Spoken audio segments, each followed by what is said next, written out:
Olá, eu sou Fábio Reis Viana, escritor, analista político internacional, colunista do jornal econômico Monitor Mercantil, do site americano anti-imperialista The Saker e do site Dossier Sul. Tem uma leitura aqui, rápida, porém profunda, para introduzir o nosso vídeo. Não existe uma teoria da revolução, existem várias, mas quase todas reconhecem a existência de um denominador comum na experiência revolucionária dos séculos XIX e XX. As revoltas acontecem quase sempre em sociedades fraturadas, com estados enfraquecidos pelas guerras e por grandes crises econômicas, situados em zonas de fratura onde se concentra a pressão geopolítica da disputa entre as grandes potências. É nesses territórios que costumam nascer e se multiplicar as rebeliões mais importantes e resistentes, que são sempre violentas, mas não têm homogeneidade ideológica e não produzem grandes mudanças estruturais imediatas, como costuma acontecer no caso das revoluções sociais e políticas bem-sucedidas. Pois bem, se essa tese for correta, não é difícil prever o novo mapa mundial das rebeliões desse início do século XXI. Basta seguir os passos da competição geopolítica e econômica das grandes potências após o fim da Guerra Fria e localizar seus pontos de maior pressão competitiva, onde essas potências exercem de forma mais direta sua capacidade de dividir e mobilizar as forças locais umas contra as outras dentro dos estados situados nesses tabuleiros geopolíticos mais disputados. Esse é um trecho do livro que eu considero já um clássico da geopolítica, inclusive mundial, porque a gente não dá valor, a gente só dá valor quando o intelectual ele escreve especificamente sobre o Brasil, mas não é o caso do nosso grande José Luiz Fiore. Ele é um grande pensador da política internacional, do sistema mundial, das estruturas do poder global, da geopolítica. E esse livro, História, Estratégia e Desenvolvimento, é um clássico, né? O que vem acontecendo nesses últimos dias? Os protestos a favor do governo Bolsonaro, que foram relevantes, não podemos negar, não é? E agora, essa confusão causada pelos caminhoneiros são uma continuidade, um aprofundamento da guerra híbrida, que começou lá em 2013, né? Só que a grande novidade dessa guerra híbrida atual, que não havia em 2013, é o fator Steve Bannon. Hoje os seus tentáculos estão espalhados por todo mundo, mas principalmente pelas zonas de fratura da disputa hegemônica, dos locais onde a pressão competitiva é mais evidente. Inclui-se aí a América do Sul. Mais ainda o Brasil, porque o Brasil é um país-chave na disputa hegemônica atual entre Estados Unidos, de um lado, e os euroasiáticos, a aliança euroasiática sino-russa, de outro. Então, o fator Steve Bannon, provavelmente, os tentáculos desse fator está dentro do que aconteceu nesses últimos dias, e o fator Bolsonaro, agente do caos. O Bolsonaro, ele é um elemento de desestabilização a serviço de interesses internacionais, né? E isso, sim, é um absurdo que isso não seja levado a sério pelas instituições, pela sociedade, né? Uma sociedade madura, responsável, né? que preza pela sua estabilidade política e econômica, né? Já teria levado essa situação, principalmente depois do que aconteceu nesses últimos dias, a um patamar mais profundo, porque o Bolsonaro é uma ameaça à segurança nacional, Tanto se fala de lei de segurança nacional, blá blá blá. A grande ameaça à segurança nacional é o próprio presidente da República. Ele é um agente de... Ou seja, é um personagem que representa interesses externos sentado na presidência da República. Nós sabemos quem o colocou lá. Né? Nós sabemos, aquela reunião em agosto de 2018 entre o alto comando das Forças Armadas e o senhor James Mattis, Mad Dog, né? Então secretário de Defesa da administração Trump. Mas não importa se a administração é Trump ou Biden, porque o modus operandi Steve Bannon, ele veio para ficar. Porque ele faz parte da nova estratégia de segurança nacional dos Estados Unidos, publicada em 2017, que declara explicitamente guerra contra o resto do mundo inteiro. Né? Interessa ao hegemon desestabilizar o Brasil, desestabilizar a Europa, como está desestabilizando. E o Steve Bannon é um dos instrumentos desses processos de guerra híbrida, de guerras de quarta geração, que fazem parte do modus operandi do hegemon imperial. Né?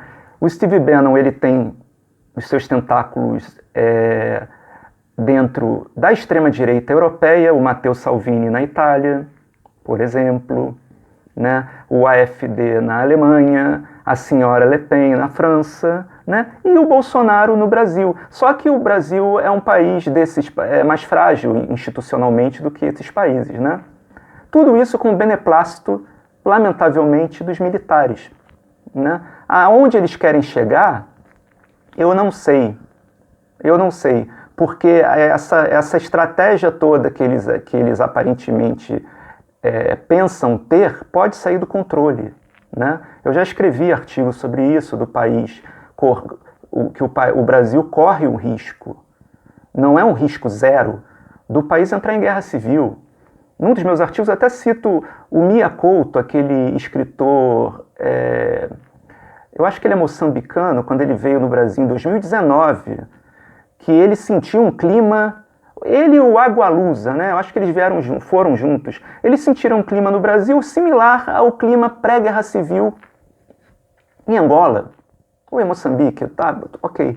Mas o fato é o seguinte, pessoas que nem moram no Brasil, não são do Brasil, eles sentiram esse ambiente, né? É porque a gente é do Brasil, a gente nunca passou por isso, né? Mas essas coisas, quando elas vão crescendo, eles podem sair do controle, né? E o Bolsonaro é um instrumento da guerra, da discórdia, da fratura, né? Instrumentalizado pelas grandes potências, em particular os Estados Unidos. Né? E é curioso, porque aí dentro dessa guerra, inclusive de informação, existe o Twitter, que aparentemente é uma bobagem, né? Mas o Twitter, você vê que figuras, opa, caiu de novo, figuras aparentemente formadores de opinião do Twitter, né, que também não teriam tanta relevância assim como eu também não tenho, mas que até ontem eles eram mais alinhados à esquerda, da noite para o dia se tornaram defensores envergonhados do bolsonarismo, né? Eles se dizem nacionalistas. Né? Isso tem muito a ver com a técnica de confusão mental do Steve Bannon, porque isso é feito na Europa. Né? A pauta da defesa da soberania nacional, do interesse nacional, foi roubada pela nova extrema-direita europeia. Né? E a esquerda ficou meio nessa situação, meio perdida, sem saber o que fazer e só falando de identitarismo. Então esses caras, que eles aparentemente foram cooptados, né, para trazer a pauta do suposto nacionalismo e vinculá-la aos militares, acusando o tempo todo a esquerda de ser identitarista. Né?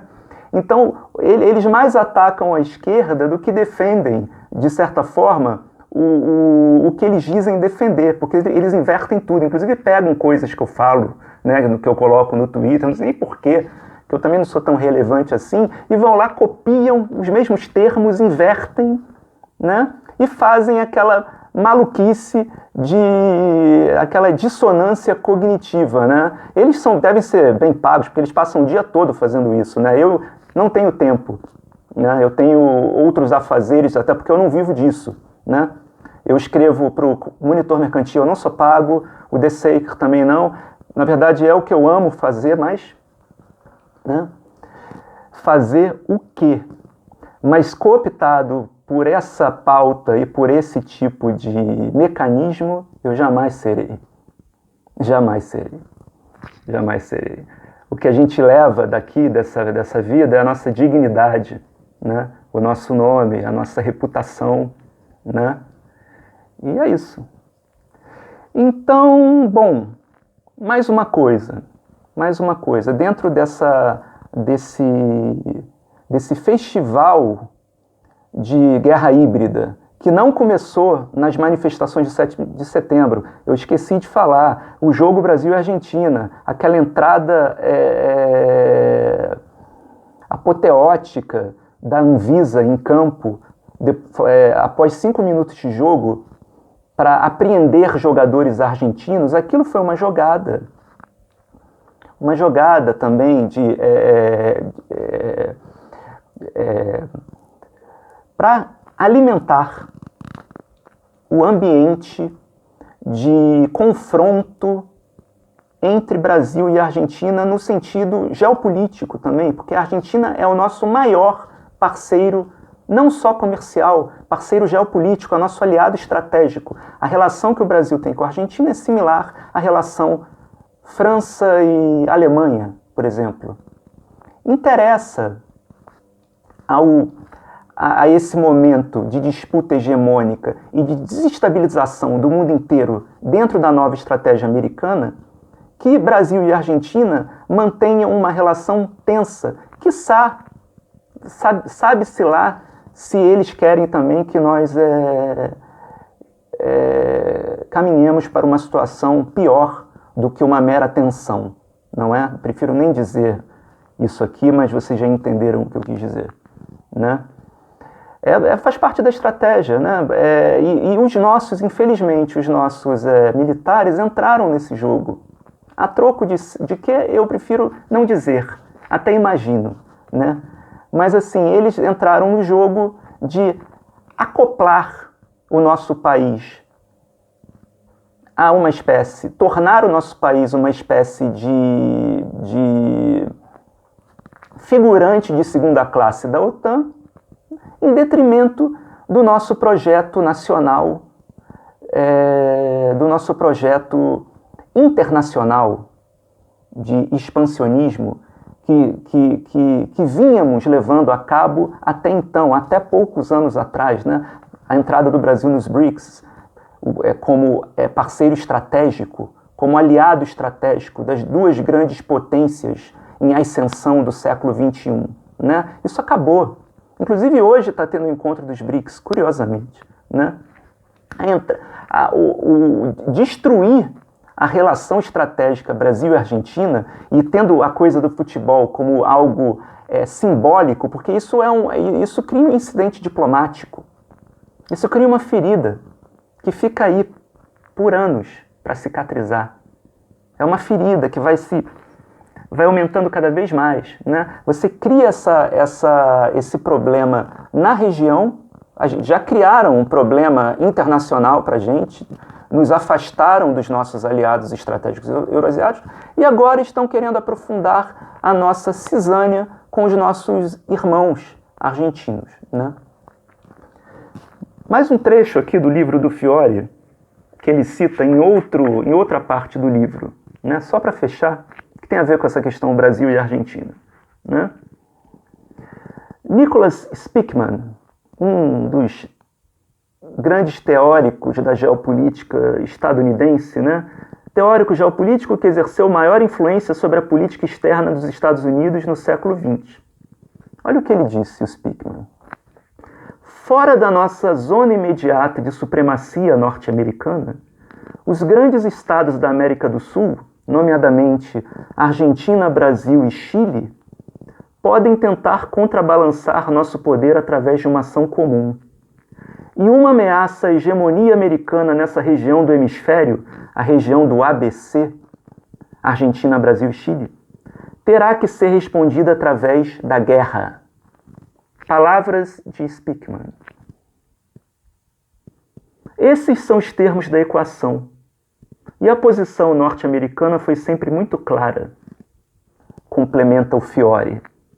O mesmo não se pode dizer da política externa brasileira, né?